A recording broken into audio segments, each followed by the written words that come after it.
ওয়ালাইকুম আসসালাম। ভাই আপনার নামটা কি ছিল? মোহাম্মদ আরব আলী। আরব আলী। কোন জায়গা? নিজগাতায় যান। নিজগদা জাত খারুপিটিয়া দরং না? আরেকটা ধরো, হ্যাঁ। আসাম।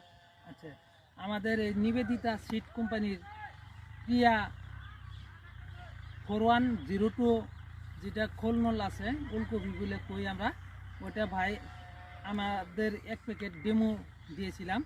যে ডেমো প্রোডাক্টটা কীরকম হয়েছে ওই বিষয়ে জানতে চাই। ভাই কীরকম হয়েছে প্রোডাক্টটা? ডিমো হিসাবে তো খুব সুন্দর ফুলকপি হয়েছে। খুব সুন্দর উলকপি হ্যাঁ, হয়েছে। সুন্দর ফুলকপি হয়েছে। অন্যান্য উলকপির থেকে চেহারা চেহারা বেশি হয়েছে আর দেহাটা ভালো হয়েছে। দেওয়া তো ভালো হয়েছে, সুন্দর হয়েছে। ডাটাগুলা ডাটাগুলো অল্প চিকন সাইজ। হ্যাঁ, মার্কেটের মার্কেটের ডিমান্ড বাজারে নেই নাই। হ্যাঁ হ্যাঁ কাল- আমরা উঠান নাকি আর কি। হ্যাঁ, কালকে ওঠামো, বৃহস্পতিবার দিন বাজারে নিলাম আর কি। আচ্ছা, যে চাষি বন্ধুকে অনুরোধ করবো যে আমাদের নিবেদিতা কোম্পানি প্রিয়া 4102 নাম্বারের উলকপিটা করবেন, ভালো প্রোডাকশন পাবেন।